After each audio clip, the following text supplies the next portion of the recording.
So the first order of business today was to make this kick work a bit better. And I really like the low end of it. It has a really nice thump, but it lacked a bit of character in the top end.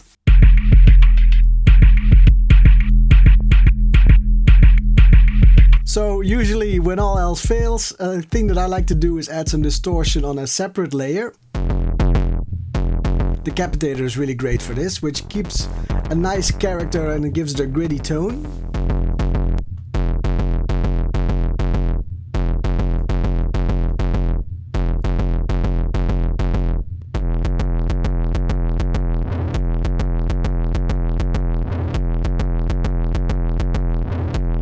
As you can hear, it also got a really cool tail, which you can utilize if need be.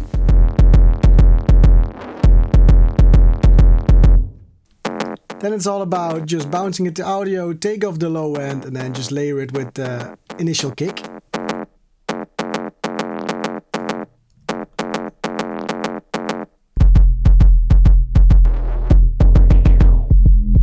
And now you got in my opinion, a better kick, which has a bit more character and also more unique.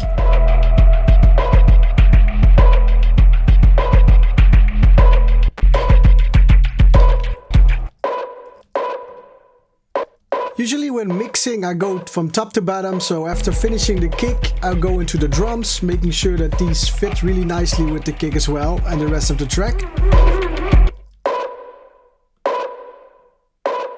Funny faces when mixing, of course.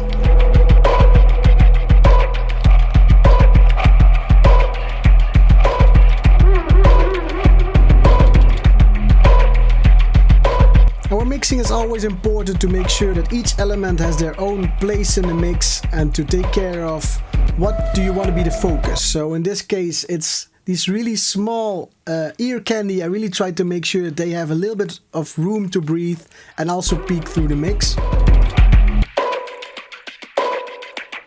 As you might hear, I got a little bit inspired by Linkin Park lately with these weird kind of phasery drum loops.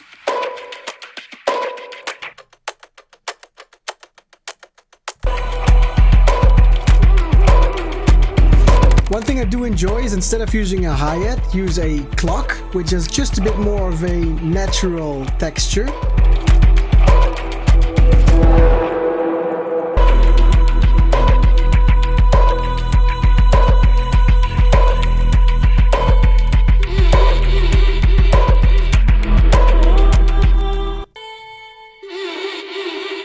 And what I'm doing here is really trimming out the track, which sounds don't have to be at a certain spot, because you can easily just fill up your track with all kinds of sounds which don't necessarily need to be there.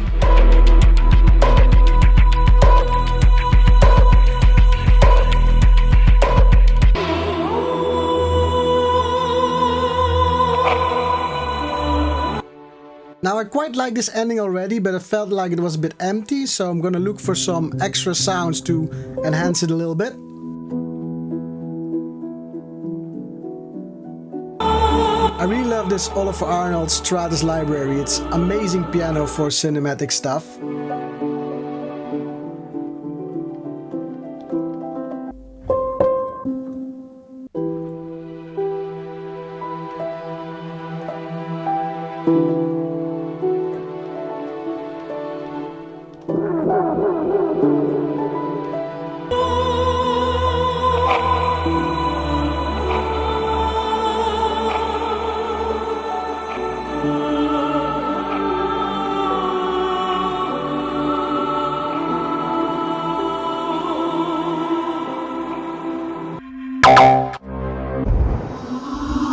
Now I want to liven up a little bit that ending towards the actual ending, like the final part of the final beat.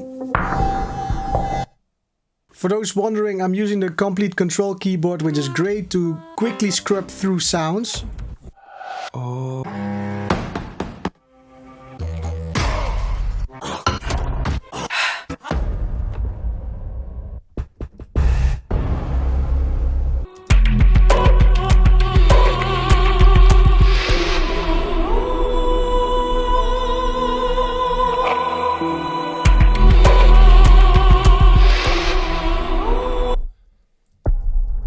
Nice little impact to guide us into the end of the track.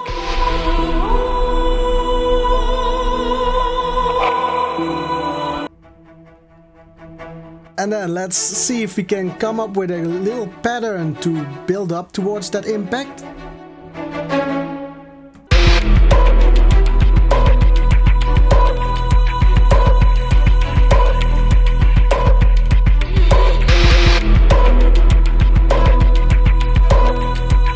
Yeah, if you're looking for an artist to watch which can play the perfect melody at an instant, well, I'm unfortunately not that. It's a process, you know?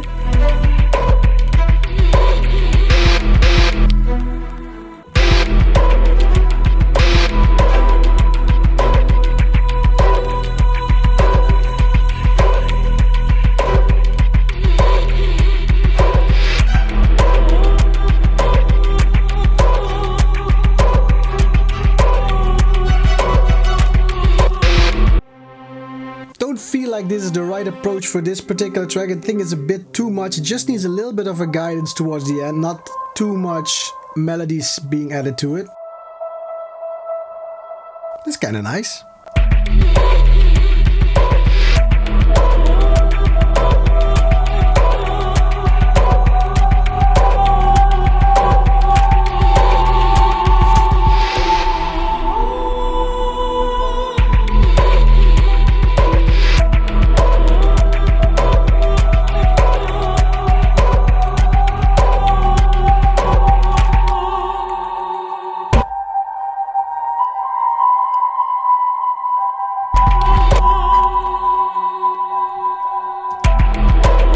Yeah, what usually happens is less is more, just one note which you can build in nicely.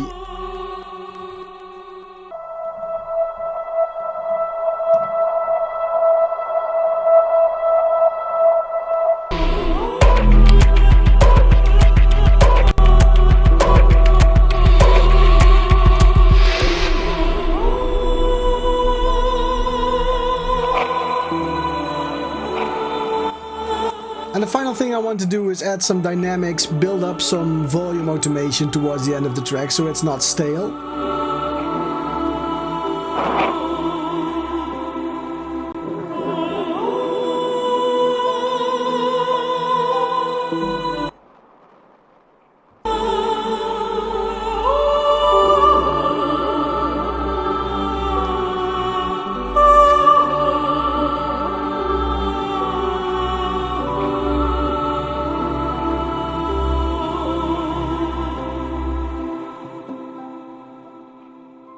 I hope you like this behind the scenes look at how I work and approach and the kind of decisions that I make while in the studio.